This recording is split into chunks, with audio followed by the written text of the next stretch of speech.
it's time for a change. You may get disgusted, start thinking that I'm strange. The kids are going to ground, get some heavy rest. Never have to worry about what is worst or what is best. Get it. Oh, domino. All right. Romeo, Romeo, there you go. Lord have mercy. I said, oh, domino. Romeo, Romeo, there you go. Say it again. I said, oh.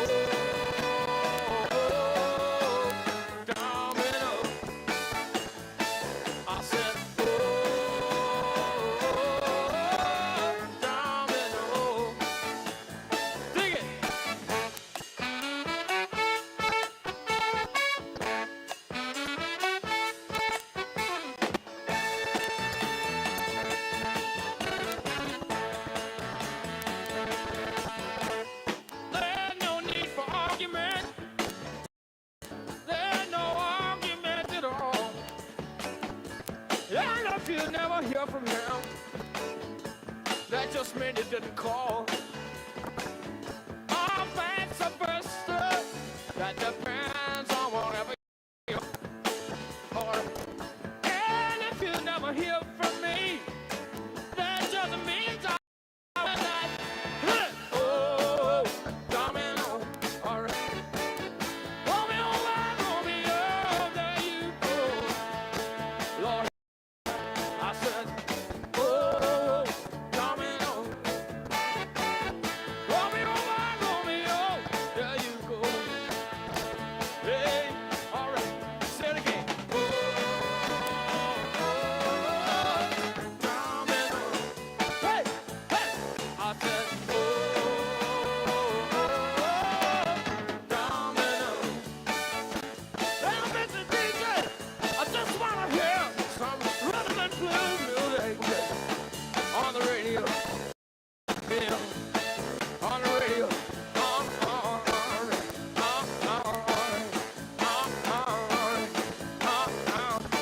In the band.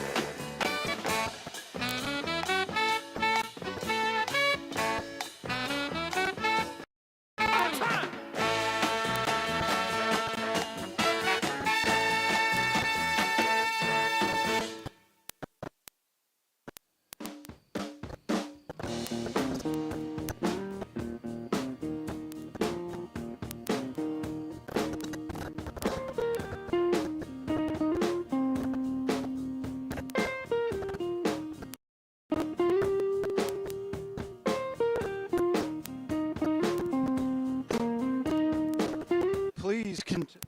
Please. Can you hear me yet? Please continue with your session. I hope you're enjoying yourself. Thank you again for joining us for today's special event. I'm John Steinbrecker. I am the commissioner of the Mid-American Conference, and it's my privilege to be one of the co-chairs of the Velocity Campaign. The Velocity Campaign is the backbone of Cleveland's hosting of a string of major sporting events from 2019 through 2024.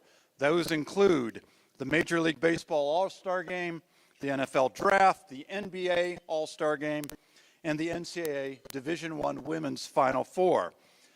My fellow co-chairs and I are humbled by the support you and our other Velocity members have shown during this unusual year and in the very difficult and challenging planning process that has gone into this year's NFL Draft.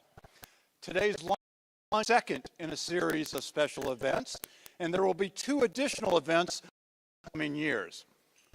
That's the paid advertisement for the lunch, right? Let's get to the fun stuff now, so give me 1 second.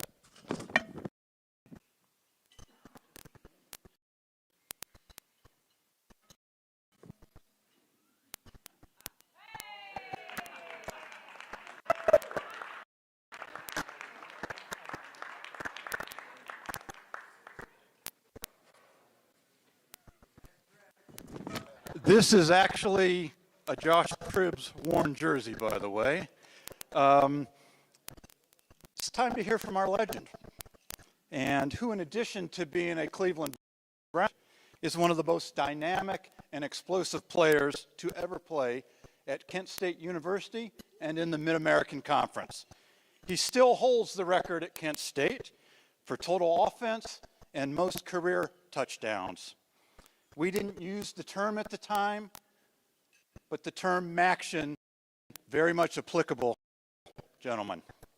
Please welcome WKYC TV3 anchor and Cleveland native, Jay Crawford, and 8-year Cleveland Browns veteran, Kent State Hall of Famer, and newly named Browns legend, Josh Cribbs.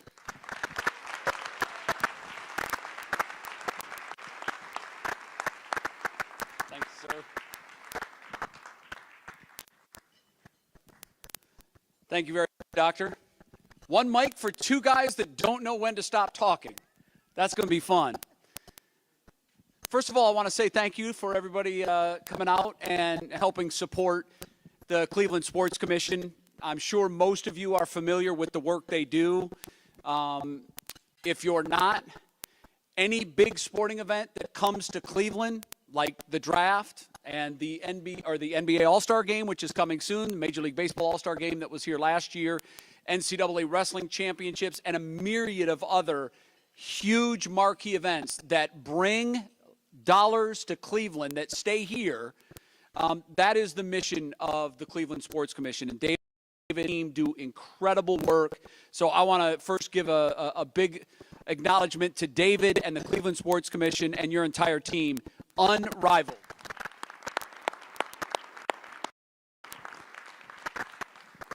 So how much time do we have? 30 minutes? 45? Because here's the deal. You'll have to hook both the stage. Josh and I do an interview show for the Browns called Club 46. It's a 30-minute show. Josh and I got so caught up, we talked for about an hour and a half. And we made it difficult on the editors. But I dive right in by giving Josh the microphone and having you talk for just a minute about, because you're not from Cleveland. You grew up in Washington, D.C. What is it? What does the city of Cleveland mean to you and the people of Cleveland? First, I'd just like to say thank you guys for your support and the greatness of Cleveland. I've been adopted by the city, and it is outstanding to see that me, throughout my NFL career, me playing NFL football and then random fans trying to buy me dinner, gas, trying to take care of me. I'm like, man, let me pay for yours. And, trying to take care of the people is just what Cleveland represents. So, first coming to Cleveland via Kent State and just hopping right into that professional aspect of what this has meant to me was first being indoctrinated on the Cleveland Brown tradition and what that means. The fan base, what it meant for the fans when the team left, and then watching this video, seeing Jim Brown, the greats, play here at this in this state, and understanding when I left that the Steelers were the enemy, if anything, beat them, and to understand on the field while I played. After I made it to the NFL, it was enough to make it to the NFL and say, okay, I did that for my family. I did it. I've made it. Everybody who's gotten me here, you're so excited and proud of me. And now I get to play for the fans. Every game, every time I would see them out and about, beat the Steelers. Oh, beat whoever team we played. And the passion that they would show was the motivation that gave me the drive to want to do good and to be accountable, because I would see the fans every day, whether I'm going to the grocery store, whether I'm at the gas station, whether I'm here at lunch. I'm going to run into a fan who's going to tell me about the last game and what I should have done or what the coach should have done. So if I don't play as hard as I can play, I got to answer to a fan at the gas station. I got to answer to at the light, at the red light. And it continues to happen. Fans think I still play. And I'm like, yeah. You look like you could. I try to look like I'm holding it in right now. Ooh, I got to hold it in. That's the trick. I try to work out enough to make it look like I can still play. But to be accountable to this fan base, I think means the most for me. To be able to score a touchdown in this stadium, to understand what the dog pound meant from that first touchdown. I don't know why ain't nobody tell me before then. It's something you have to experience. And I wasn't prepared to jump in the dog pound. And that was crazy because I scored my first touchdown, and I'm looking around at all the lights, and everybody's taking pictures. The crowd, the stadium has erupted. And I'm like, this is it. This is the moment. From every movie, this is the moment. I'm looking around the stadium. It's like, and I'm like, wow, I want something. And then I'm looking, and I got my attention. The dog pound right there. It's like, come over here, this way. I'm like, over there? Yes, over here. And then the rest of my teammates caught up to me. And they was like, man, jump in the dog pound. I was like, the dog pound? I was like, what's that? They was like, look over there. And they was like, it's over here. And all the fans went dog pound. I was like, come on. I was like, I'm coming. And I never knew about the warning track. The warning track is not a part of the football field. It's slippery. So I'm running. I'm about to jump in the dog pound. My cleats hit the warning track. And I'm like, oh. And I start to slip. And I jumped forward. And I jumped and I hit the wall. And I didn't quite make it. It was a little embarrassing. But I regained my composure. I dropped the ball. I'm like, forget the ball. And I jumped back into the dog pound, and they carried me the rest of the way up. And from then on, it was as if I was playing and embodying what the fans stood for. I wanted to create that experience over and over again for the fans. I wanted to score and hear that crowd and see those cameras and turn in a 360 view to see all the cheering and everybody cheer like, ah. It was contagious. I wanted to experience that moment over and over and over again. Well, you may have adopted Cleveland as your new city, and you know this. We've talked about it. Loves its sports stars, particularly the ones that decide Cleveland is my home. And so we've adopted you, and there's nothing you can do about it. You can't divorce us. We own you forever. I know D.C. has your heart, but you are an official Clevelander for sure. Definitely. I'm sure most of you have seen the sports movie that tries to embody what life in the NFL is like. And Tom Cruise plays a sports agent. And what was the player's name? Tidwell? Yeah, Rod Tidwell. Rod Tidwell. I always tell people, Cuba did a fine job in that role, but the real life Rod Tidwell, with the passion and the energy and the love for football, is right here. Josh, you would have killed that role. I would have. You would have killed that role. I think I would have. I don't disagree with you on that one. So the draft is here, and most Cleveland fans know that's, in theory, how you're supposed to build a great team, particularly when you pick highly in the draft, when you have that first-round draft pick. This room has a little bit of Cleveland history. Dave Johnson, who's with PR for the Huntington Convention Center, was telling me this before lunch started. I didn't know this. This room has a lot of history. There was a Cleveland Browns fan fest going on in this room prior to the 2014 draft. And it was announced during that fan fest that the Browns had traded up. They were going to have the first pick in the draft, and everybody knew that, Johnny Manziel. Poor Johnny. Didn't work out like we thought, but this room went bananas with the Browns fans' reaction in real time because the movie Draft Day had just come out, and you remember the Browns in that movie had the #1 draft, and they ended up trading up to get the #1 pick. So it was life in the art. Right. We've got a lot of moments in our sports fandom that we remember. One that really stands out for me, and I hope I get the year right, was 2009 against the Steelers. Am I right? You're right. You're right. By the way, Josh is the NFL all-time leader in kickoff returns for touchdowns. Not bad for a Kent State guy who, I know, that's incredible. All 32 teams passed 7 times on my man. So this is not a science. There is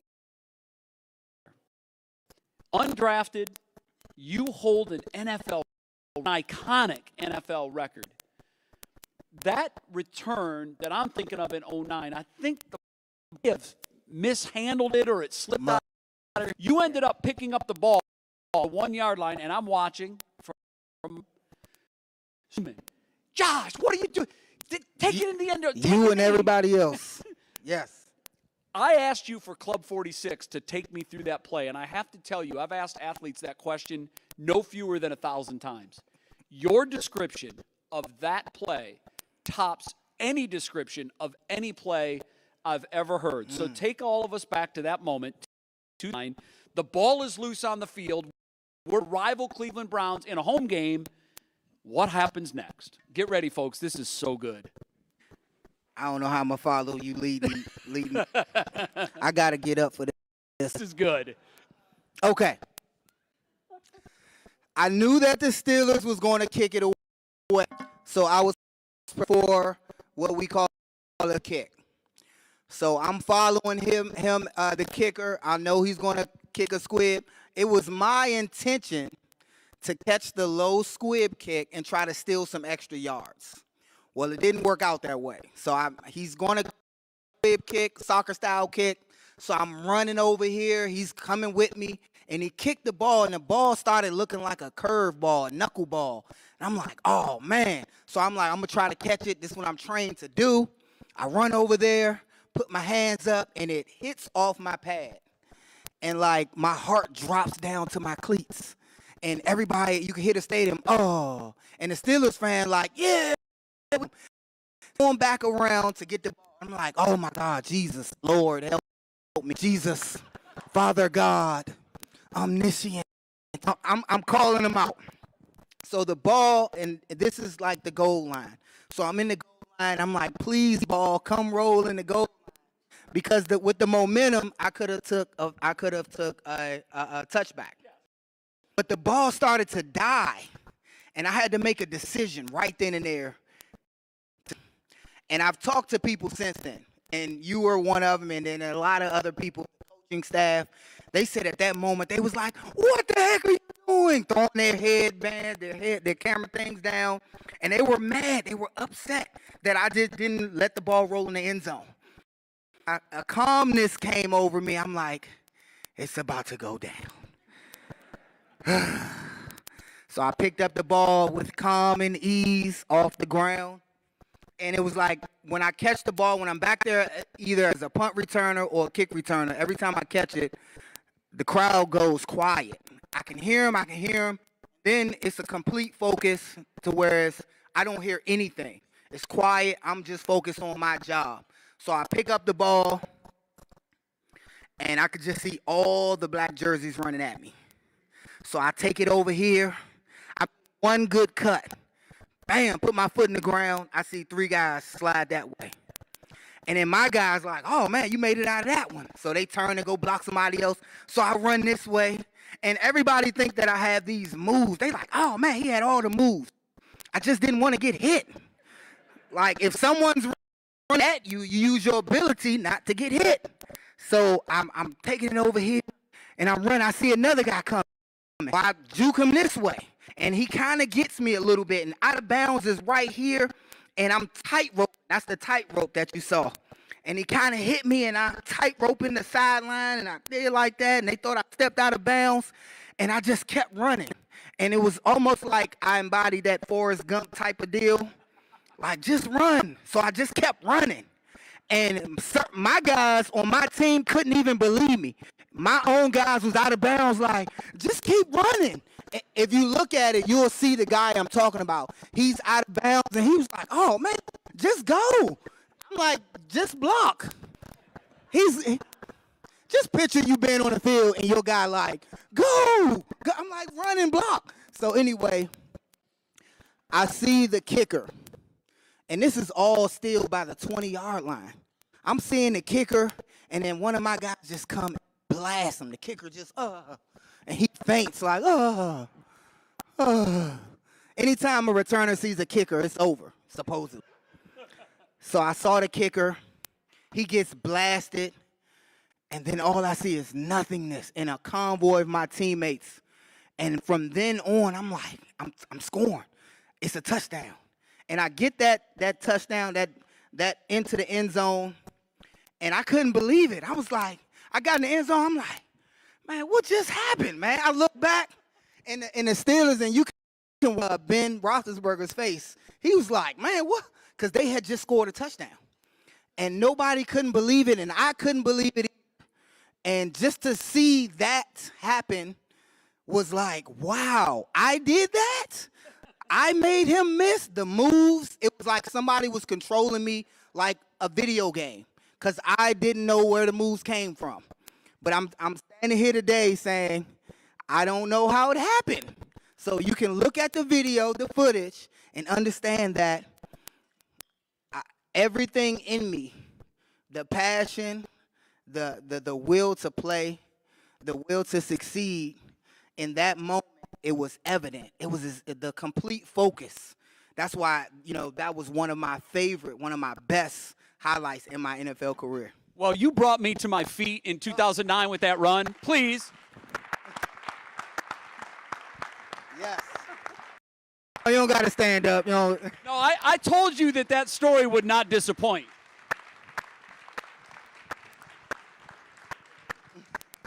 I'm telling you. That play happened in 10 seconds. That's how long it took to happen. I wouldn't run that fast either. I could listen to you talk about that play for 10 minutes. I really can. I tell it different every time. Never disappoint. It's just a wonderful, and it was one of the iconic moments of that decade for the Browns because we didn't have many of them that decade. But that was one that brought Browns Nation to its feet. And it's one that if you saw the play live, you remember it well. Thank goodness for YouTube, because now I can tell everybody in the audience, if you've seen that play, YouTube it, and you will be astonished because the way he explained it is exactly the way it happened. And it is incredible to think that Josh took that ball to the end zone in such a critical spot. We just had the momentum wrestled away, and you, with one play, brought it back. I want you to talk about your draft day experience because right now there are several hundred college football players, former college football players, that are literally on pins and needles. Most of them have no idea when they'll be drafted, if they'll be drafted. There's probably only one player who knows for sure where he's going, and there's even some doubt with that. Take us back to your build-up to the draft because you had an amazing career as a quarterback at Kent State, and there were a few teams that were interested in you as a quarterback, but the Browns were very honest with you in what they thought you would do in the NFL. Correct. Take us back to what your pre-draft experience was. Well, first, this is a quote that stood with me. Be prepared for opportunity. It's better to be prepared for opportunity and not have one than not be prepared for opportunity and then have the opportunity. And I always tell athletes, like, no matter what, be prepared for a phone call, a tryout, for that moment to happen. So I was prepared for my moment. I was prepared for an opportunity that may not have came. And I took full advantage of the opportunity that afforded me.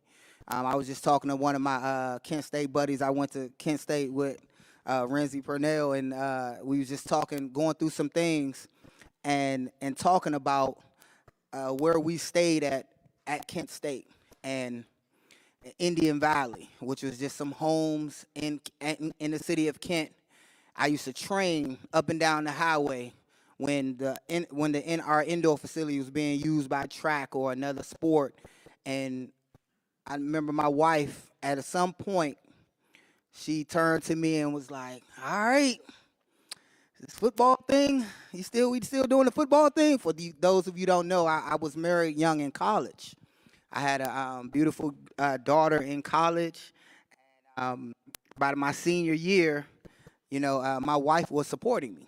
She worked at a bank, and I'm training and trying to, do what I had, follow my dream.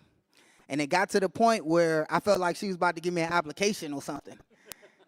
And, I don't know, you all go through a point where you feel like your whole life is leading to a certain place.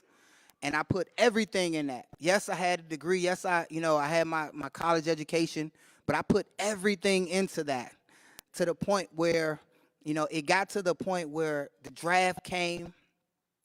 I'm sitting there. I had talked to the Washington Redskins, now the Washington football team. I had a good tryout, ran a good 40 time, ran my best 40 time. I ran a 4.41 and a 4.43. I was like, both two people clocked me. You know how I go. And I assumed that they were going to draft me. I got called back in by the quarterback coach and the head coach, and they was like, "Look, you're from Washington, D.C. It's going to be tough. It's going to be a lot of things want to pull you. A lot of people want to pull you this way. A lot of people want to pull you that way, but you got to be tough." And I'm like, man, they fill in my head with everything I want to hear. We're going to take you second day, this round, sixth round, somewhere around that. We got this pick. We think you can help us out. So I'm telling my family, like, man, it look like it's going to happen. And I talked to the scout for the Cleveland Browns. And he told me, plain and simple, he said, if any team is looking to play you at quarterback right now in today's NFL, they're looking at you for a camp body. Camp body. At the time, I really didn't know what that meant, camp body. Now, what a camp body is, that's, you come in, they bring a certain amount of guys in, and you may have a shot, but really not. You're training the draft picks. And 30 players in 2 spots. That was when I came with the Browns. 30 people, 30 players, 30 rookies. 7 of them, or how many we drafted in 2005, 7 of them were draft picks, and the rest were just tryout or priority free agents. So it was 30 guys in 2 spots. One was for a practice squad, and one was for, maybe a tryout, maybe somebody make the team. And draft day came and went. I wasn't drafted. I was waiting by the phone. I'm thinking like, man, I kept checking the connection in my dorm room, looking like, man, do they got the code? Is y'all playing with me? Is they joking? I started to call them. Like, man, you said y'all was gonna take me, man. What? And I'm just so disappointed. And I was just remembering that everything I've been training, my parents, my family coming to the games, my wife being at the games. I started to even think of dominating at Kent, like running touchdowns against teams and having all the success, and like wondering to myself, was that enough? Is it over? And beyond that, about, I want to say 10 minutes after the draft, after all of that doubt of myself, I got a phone call. It was Coach Terry Robisky from the Cleveland Browns. And my heart dropped again. And I just heard his voice. He said, how would you like to come play for the Cleveland Browns? I was like, man, I was looking at TV. I'm like, man, is something wrong with the draft over? Like, is he drafting me? I didn't know about free agency, and I didn't know about the practice squad guys. I thought practice squad was a whole team. I thought at least I can make the practice squad and I can play practice squad forever.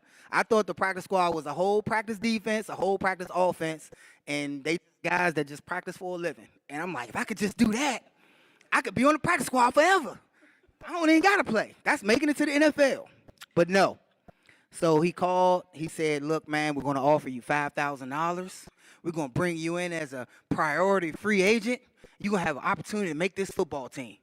And to me, that was life. That was everything. You might as well would have drafted me because that was the moment, and I don't know if you got the movie Dumb and Dumber, when the girl told Jim Carrey he had 1 in a million chance to be with her, and Jim Carrey said, what? So you're telling me there's a chance? And when he offered me $5,000, babe, $5,000, I was like, man, it's like my ears glossed over. It was as if he had some millions behind it. Because when he was talking, it was like I zoned out. I just heard him saying, you want to play for the Cleveland Browns. And then it was like I was being hoisted into heaven, like I was ascending. And I heard his word, and I didn't hear anything else. He's $5,000. I'm like, yeah, I'll take all that. Yep. Mm-hmm. And I got to tell you this real quick. I got to the Browns, my first rookie training camp. I wasn't a receiver. I was a quarterback, so I was learning how to be a receiver. So I was getting up. I was looking all at the guys. I'm like, that's how you do it, like that. All right, with my legs and stuff. I had seen it on TV. Quarterback, though. I seen my own players do it.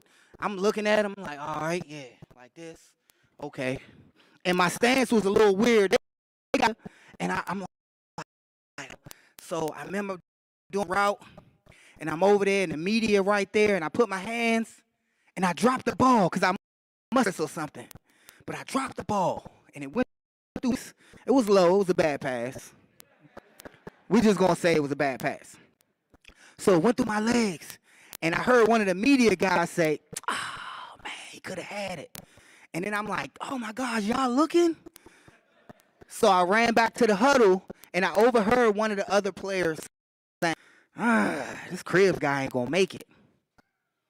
Yes, I ain't going to say his name. I know who it was. But he didn't make the team, by the way. I got to say that. So I had the rookie training camp, came and went, and it was no call from the Browns. After that, I had to find out who was going to make the team and everything, and that's when my wife looked at me and was like, man, she patted me on the back because the draft gone, went through rookie training camp, didn't get a call or nothing. And she was like, all right, man. He was like, man, it was fun, man. You was a hell of an athlete, man. You did it. You was the best. Yeah. And I'm like, what you mean? Like, she's trying to console me. And I'm still on fire. And I got another call and said, hey, we're going to bring you back. You know, you're going to keep trying out. You're going to stay with us this summer. You're going to train with us. And you're going to have an opportunity to make this football team. I was like, I'm coming back. What? Really? And I'm thinking, I dropped that ball, though. And the scout interviewed me, said, look, if any other team wants to look at you as quarterback, they want you to be as camp body. We want you to be our return man. I wanted to play quarterback. Doesn't that sound better, quarterback? But at the time, I was like, man, I don't care what it is. I just want to play in the NFL. You could put me at lineman. You could put me wherever. I just want to be out here in the NFL. So I wasn't picky. I was like, okay, I'm going to be there all summer. And so I was. And from there, you see how my career went. I got to skip ahead a little bit on you and to just tell you that throughout our names was on dry erase boards. So every time they cut a player, they just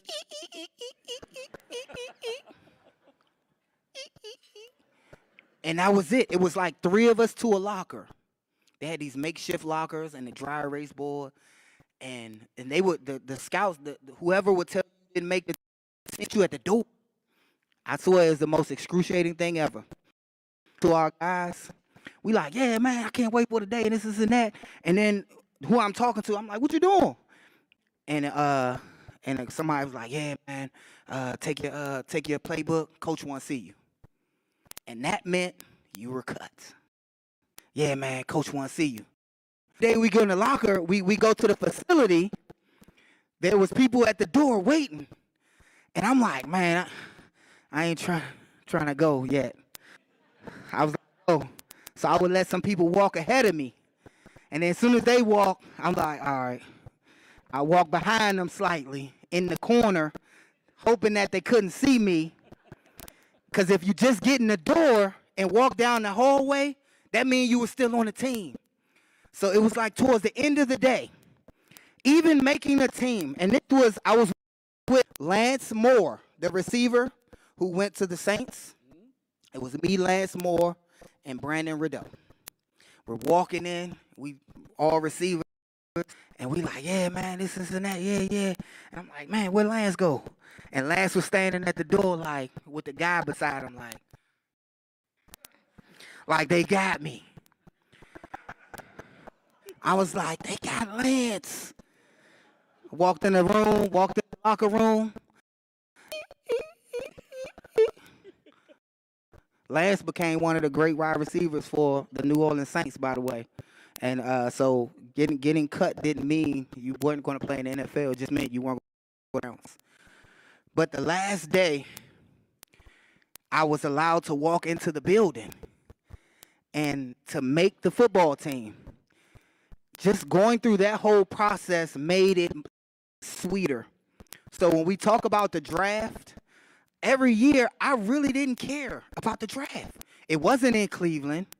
I hated getting the first pick of the draft, somebody who was unproven, and then I wasn't drafted.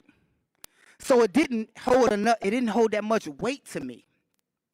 So when I finally made it, I'm like, I'm going to prove to everybody why I should have been drafted. And that's the chip I had on my shoulder throughout the majority of my career.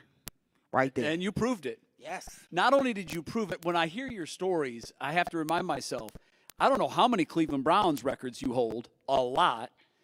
You hold an NFL record. And you were worried about getting a job. Will I have an opportunity? And I think your story embodies really what life is about.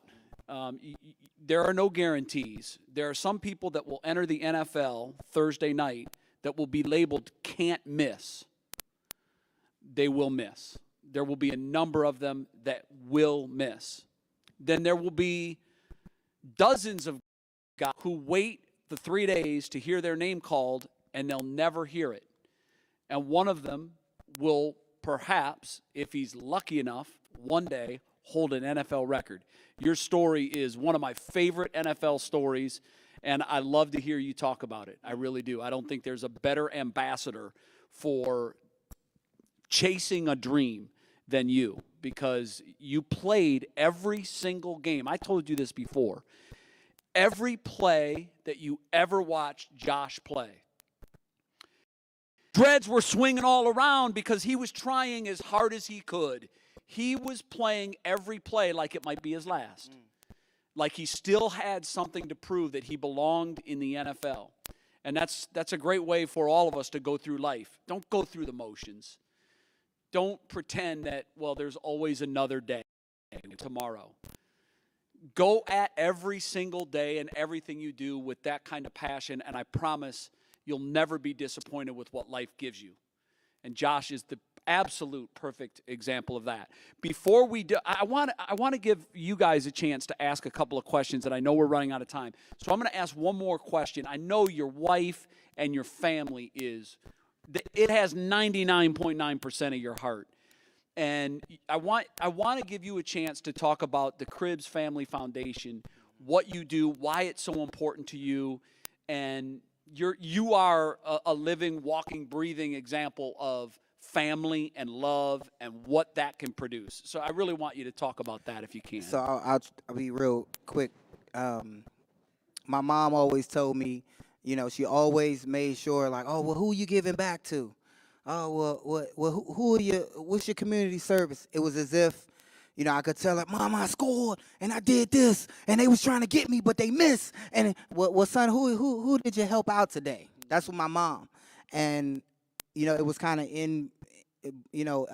embedded within me to give back. And then Cleveland, Cleveland is hard work.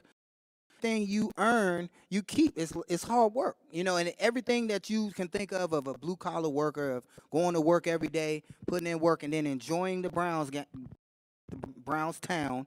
That was what this city represented. So I didn't want to just belong to one cause. I didn't want to say, oh, we're just going to help the kids over here when there's so many causes and so many things and areas that you can affect. I didn't want to just sign a jersey and send a jersey and be like, oh, yeah, get this to them, or a helmet. So the Team Careers Foundation, motto, our mission statement is no cause left behind. And it's certain things that, we get together and we talk about what causes are big at the time, in the moment, whether it's schools, whether it's the police officers needing money, whether it's battered women's shelter, whether it's the upside of Down syndrome, and different other charities that are smaller reach their goals and reach their commitments and their funding. And we partner with all business leaders in Cleveland and throughout Cleveland. Partner with the Greater Cleveland Salvation. Everybody who wants to help, we allow people to come help. And it's not something that, we always want to get media attention. And we want to teach people in other foundations how to give and how to be effective and productive at doing so. So that's what my family and I and the foundation stands for. And it's wonderful. And if you're ever asked to help, or if you ever see anything where Team Cribs Foundation needs volunteers, please give of your time, because I promise you it will go to the right place. It will go to the right place. And this guy's heart is in the right place, Cleveland, Ohio. How could it not be? I want to give anybody a chance to, how much time do we have left, David? A little bit of time? If anybody has any questions for Josh, right here, stand up and yell the question out if you can.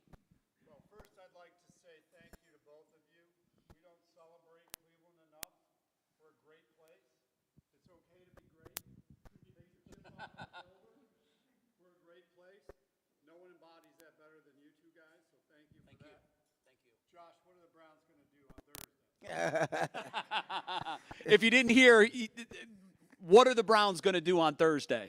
This is a draft that I could sit back and I feel like the Browns fans don't have to worry. We don't need much. They did a very good job in free agency, and they're going to still do a good job in free agency, maybe some trades here and there. I'm looking personally to bolster the defense more. Linebackers, another edge rusher. We just signed Jadeveon Clowney, but he's not an every down player. So we want to have more guys to come in so they can just be rotating and our defense can be fired. If you look at what our offense has done, if we had a defense to mirror that with the talent that we're bringing in, I think we can be unstoppable in one of those teams. So Cleveland had a bad vibe of saying, oh, there's always next year. Now our motto is we want more. They had the shirts made up. We want more. Yeah, we beat the Steelers in the first round of the playoffs. Yeah, we beat them to get into the playoffs. We want more. Super Bowl. We want more. That was a great launching pad, by the way. To get into the playoffs, we had to beat the Steelers, and then to beat them in the playoffs. And, man, how many of us hated to see that poor image of Ben Roethlisberger crying on the bench at the game. Man. That hurt my heart. That hurt my heart. I know he's a good Ohio boy, but I broke out that small violin for him. yeah, I did too. Anybody else have questions for Josh? If you do, just stand up. I'll try to call on way in the back.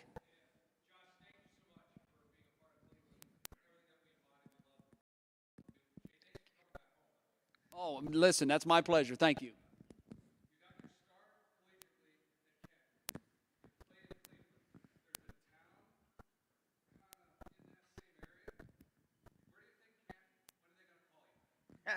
That's a great question. If you didn't hear me talk a year ago, I'm literally on a personal mission. I know a lot of Hall of Fame voters, and they hear from me frequently, when are you guys going to do the right thing and give Josh Cribbs a gold jacket? Because how does every game start? Who's the first player of every game to put his hands up? A returner. There needs to be a specialist, a returner in the Hall of Fame, and why not put the best one ever to do it in there? So what are your ambitions about Canton? Thank you. All right, two things. First, to just be mentioned with the greats after the road I traveled. I sit around, I see them even on social media, they argue. A lot of fans argue for me. I'm like, look at them. I'm like, oh, yeah, I was going to say that. Look at it. And I don't have to even say nothing. I let my work that I did speak for itself. So then I'm just to be mentioned with the greats is good enough for me. I would love to have that honor. My jersey is already in the Hall of Fame for running 2 kick return touchdowns for over 100 yards. It's already there. But my mom said, well, when are they going to put the person who was wearing the jersey in the Hall of Fame? I love your mom. Right. So my next thing is this. If you guys was the Hall of Fame board, I would look at it and I would say this. I led the league in tackles as a cover guy, special team cover guy that really people don't talk about. But on special teams as a cover guy, I led the league in tackles and fumble recoveries as a cover guy for my first 3 years, and then my last 2 years, I led the league in tackles. Then as a returner, again, he mentioned having the record for most kick return touchdowns and then yards. So if you look at the different areas at what I did, there's a great argument because nobody did exactly what I did. You have the greats. I say Hester, one of the guys that is really good, but he's just a punt returner. He's known as a good punt returner. I surpassed him at kick return. He didn't tackle. No. He didn't have tackle. So for me to have that high bar set as a returner and as a tackler, I think that sets me apart from the rest when it talks about the Hall of Fame. And that's all I got to say. I'm glad to be in the number, but I do have an argument if you want to hear it. It's a good one, and he makes a good one. I once got into a pretty heated discussion with some of my former ESPN colleagues. I made a bold statement once in a meeting. I said, we were talking about the GOATs at every position in football. And certain positions that just, okay, Jerry Rice, Joe Montana, Tom Brady, they come to mind. But I said, hey, guys, nobody has talked about special teams. And I knew who the greatest special teams player of all times was. And I wanted to hear what everybody said around the room. And they were talking about kickers. And, some mentioned Hester. Some mentioned probably because of his dance. But Billy White Shoes Johnson, which many of you will remember, was iconic. But when you look at his numbers, nobody's stats come close to Josh. So I let the room talk itself out. And then when everybody was done, I said, okay, I'm just going to drop the mic. And it's very simple. The greatest special teams player in the history of the NFL is Josh Cribbs. And everybody, I thought I was going to get an argument. Everybody was like, oh, my God, I had forgotten about Josh. And I said, yeah, but here's the thing that most people don't even know about Josh unless you were a Browns fan. Yes, he did punt kickoffs, which very few guys do. It's a different skill set. I love hearing you tell the story about the first time. He never returned a kick until the NFL. And now he holds that NFL record. Imagine that. And Josh tells a story about, they said, you're going to be a return man. And he went back there and he's like, I've never even caught a football off a kick. I don't even know what I'm doing, but I've seen a lot of guys on TV, so I'm going to, line it up as a wide receiver. I'm going to, get my hands ready. And so he faked it until he made it. Yes. And once I told everybody, guys, not only was he the greatest return man in the game, go him as a gunner on special teams. The dude looks like he was shot out of a cannon with a stick of TNT in his hand, and he was always the first one down, and he had never done this, but he's blasting guys. I mean, you led in recovered fumbles because most of the times when you got clean hits, the guy fumbled. Right. And everybody in the room, and this is very rare at ESPN because everybody has a strong opinion, everybody in the room said, wow, you're right. I don't think anybody's ever played special teams at that high a level for a decade in the NFL. And so I'm very passionate about Josh's case, and I hope to God one day. And I also tell my buddies this. You probably don't realize that he's one of the most dynamic live speakers you'll ever see. There have been some incredible Hall of Fame speeches. Man, I hope you get to give a Hall of Fame speech because you will knock them dead. You will knock them dead. And you played college football so nearby. your NFL career so nearby, it would be a fitting end to what's been a storybook career. I think we have time for one more question. Does anybody have one? If so, stand up so I can see you and then shout out the question so we can ask Josh. Anybody? Right there.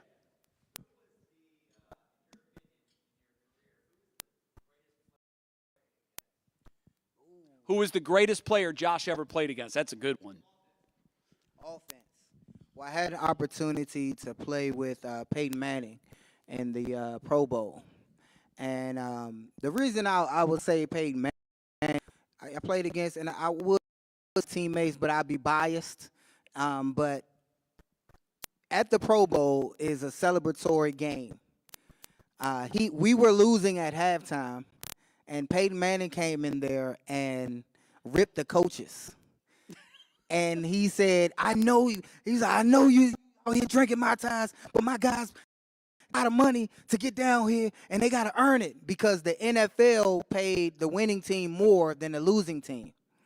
So if you were down there having a good time, you needed that extra money to take care of what you spent already. So as a joke, guys in the Pro Bowl would make sure we wouldn't tell people where our room was because they would get a lot of drinks, order it, and then put it on your room tab. So Peyton Manning, he was ripping the coaches like, anybody got any idea of what we can do to get back? And me being a special teamer, and I'm there as my first Pro Bowl, I was like, I got an idea, Peyton. And it was like, I'm a captain. I was it was my third year, but I'm like, I wasn't scared to raise my hand, even though it did go up slow. But, I gave him my, and it just, that moment, I'm like, everybody was like, and the coaches too, they was having a good time, and they, and it to be held accountable by a player. And he was a great player. I think signified what he did on the field. Just that leadership mentality that even when it was a celebratory game, I agreed with him. I spent my whole family down there as a special teamer. I didn't get paid much, and I needed that money. And I was one of the guys like, I'm trying to get that extra money, Peyton. I got an idea. So Peyton Manning was that guy who I would say, one of the greatest players, thinkers on the field. Before we can end it, I just had this one last thing to say. And it's anything in life. Like, I had the opportunity to be able to play kick returner and eventually punt returner. And what, Jake was alluding to is when the general manager first came up to me and said, are you going to be able to catch punts for us next year? I shook his hand in full confidence, looking him in his eye, while inside I was like, no, I've never done this before. But outside, in my ability, listen, guys, outside, I was like, yes, I'm going to be that punt returner. And I shook his hand real firm. But inside, I was this child who no, why? Why me? Why? Please, no. And from that moment on, I caught about 100 balls a week from Phil Dawson, who wasn't the punter, because it was easy for me to catch punts that was kicked perfectly. But it was the hard ones. I needed the confidence to do it. And once I had the confidence, nothing could get in my way. With my children now, I feel like sky is the limit. The only thing that hold us back is only ever ourselves. So when we get out of our own way, we can do things. I look at my career and I'm still like, wow. I sometimes get caught looking at my own highlight tapes like, man, that guy right there. And my wife would be like, you looking at your highlights like, oh, my Lord. So, guys, just remember, just in life, we got to sometimes get out of our own. We are our own worst enemy that stands in front of our own greatness. That's well said. That's very well said. Now, I hesitate to ask this to wrap up, but I got to know. What was your advice? And please tell me you guys came back and won. What are you referring to? I might. the Pro Bowl speech. Peyton wanted. I didn't mention it for a reason. That's why I hesitate to ask. I was just hoping that you would say, I said, well, let me run the Wildcat, and we came back and won. That was just, we didn't win. Man! It was still a good Pro Bowl. You were in 3 Pro Bowls, if I'm not mistaken. 3 Pro Bowls. That became like my biggest motivation. Seeing who was the top in the NFL. Every week I would look at Devin Hester's stats or whoever was the top returner, and I'm like, okay, I got to outplay him. Wow. And that's how I would make it. I'm like, okay, I got to have more stats than him. He scored. I got to score. I got to find a way to get it in the end zone. And when I made it to the Pro Bowl my second time, my wife didn't approve of this. I took my whole special teams unit and the coach. Wow. Because they were busting their tail just as much as me because they never get the credit. And throughout the NFL, the practices at the Pro Bowl, I would wear their jerseys and just to support them, to let them know how important they were. Success. That's pretty cool. Yeah. That's the equivalent of a quarterback buying all of his linemen a new car, but you were making quarterback money. Not at all. Wifey, do you approve of it now? Yeah. I'm sure you do. I tried to make 2 to a room. I'm like, I ain't got enough hotel money for y'all. And you got like double up. 8 connecting flights. Well, I hope you guys enjoyed it. A big hand for Josh Cribbs.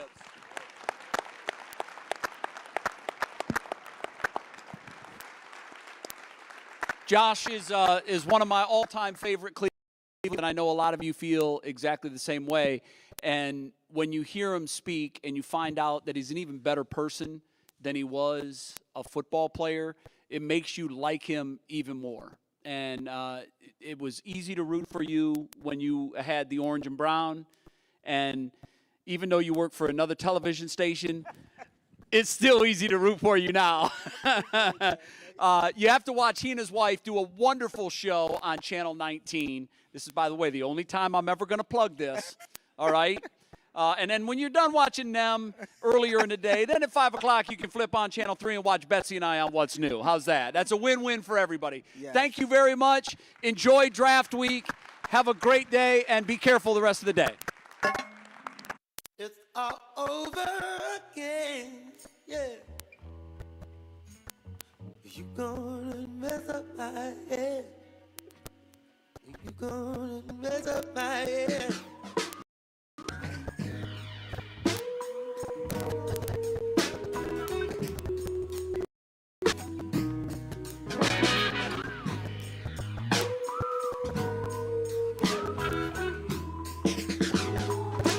There's just something about her takes me over the under, over. Yeah, yeah. You gonna there's something about her. Oh, it makes me wanna again. Yeah. You gonna mess up my head if she says this ain't work. Oh, all my work was for nothing.